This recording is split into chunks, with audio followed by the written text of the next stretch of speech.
one is Distinguished Toastmaster Jeff Rufenacht.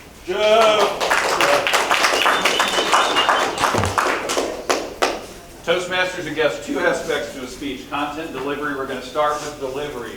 Your speech starts when you're over here. Today, our speaker started in the classic fig leaf, which does radiate anxiety. Consider starting without the fig leaf. Number two, our speaker came over, left our Toastmaster hanging when she reached out for a handshake. He just moved over and began to speak. Next is the part that I like to call the wanderer. I decided to start counting, and I counted no less than 47 times that he moved and planted, moved and planted, moved and planted, moved and planted. In a 6-minute and 47-second speech, that means he moved and planted every 8.6 seconds. Now, use movement to your advantage. Move with purpose. When he talked about the Romans, he could have come over here. 2,000 years ago, the Romans, and remember, it's always left to right. Audience is left to right, not your left to right. He could have come over to the right, talked about the homeless man. When he did plant, it was wonderful. It was like mountain pose in yoga. He was solid. Sometimes, again, the hands came in front. That always radiates anxiety. Let them fall to the side. As always, he is a pro, and he flourishes with conversational style. Didn't get thrown by the audience participation with Ty and with Jay. Impeccable eye contact. Always organic gestures, vocal variety. A thought, because he came in at 6:47, there might have been some more time for pauses to emphasize the point. Now, let's look next at content. The title was Don't Judge a Book by Its Cover. He had 2 points, not 3. The story of the tie, which would be Carmelo's favorite speech ever. Number 2, he talked about the homeless guy. Now, and then he concluded with no less than 6 takeaways. Do right by yourself. Do right by others. Don't judge a book by its cover. Use critical thought. Watch what people say. We're all equal. That's a lot. So my thought is, either have 3 points, and they always say, tell us what you're going to tell us what you told us. Typically, rule of threes, make 3 points. One thought is, if you want to lead with the homeless person story, start with that, and then give us your 3 points, and you can go through each of those 3 points. Wonderful job. Can't wait to hear more. Thanks.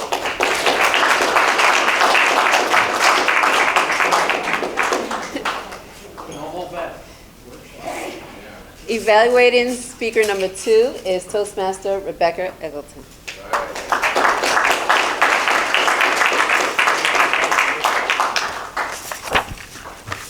Tim, you are a great storyteller, for sure. All of us in the room, I believe, have gotten to know James Kyle, your grandfather, so well. I feel like we're part of the family right now. What an amazing man. He was the mayor. He was the constable. He was a goat farmer. He was the local legend. Wow. And all with just a 6th grade education. Yep. We got to see how you get that gift of sales as well from him. Your speech was very well organized. I thought you had some great hand gestures. I love the part where you were talking about how the fence changed and you're on the freeway and you kind of looked over as if you were in the car. You talked about the elevator, again, using some great hand motions up. Are we going back up, right?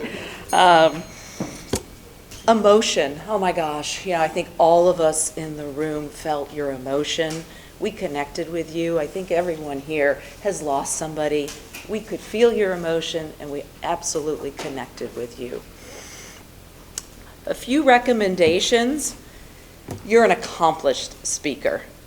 And I think you need to be in front of the podium at this stage with less notes because you know him so well and you could tell that story without your notes. I would watch your eye contact. While I did see you looking at people in the room, at one point I felt like you were looking up instead of looking at people, and I would recommend you make a few pauses and look people in the eye. Yeah. I would suggest a picture of him. Wow, we got to know so much about him, but I really like to see him. Yeah. Loved your clothes. It was a call to action for all of us, and I'd like to know how that Maalox malt tastes next week. Thank you very much.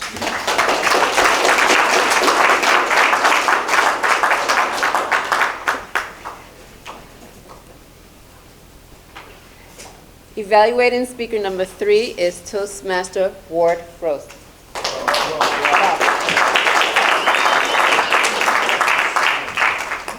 Wow, second speech, and amazing, just amazing, Susanna. Really do appreciate that. You are one of my favorite when it comes to organization and imagery. You gave us 3 points at the very beginning, and you followed up with those 3 points at the very end, and that was great. I would say that when you started off, it almost felt as if, and I know you work really hard on these, a little bit too rehearsed and not intimate or conversational at the beginning. As you came through with your speech, there was an arc of opening up. And when you shared with us your grandfather falling and breaking his hip, you could feel the connection. It was palpable. It was there. It really flourished. We made a strong connection at that point. But when you stepped out, your gestures are perfect. And what I would say with that is almost too much so at the beginning. And how can that be? Is it conversational? Are you working with the audience? Are you performing in front of them? And it's a fine line when you rehearse so well. But you had such an intimate story. I would love to go on that flight with you to Peru. I love your grandfather's advice. I realize we have no gentlemen in the audience because when you dropped your handkerchief, nothing happened. I thought for sure Carlos would, but since his daughter's here, probably not.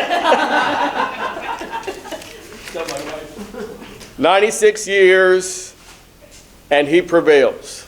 Thank you so much for sharing with us.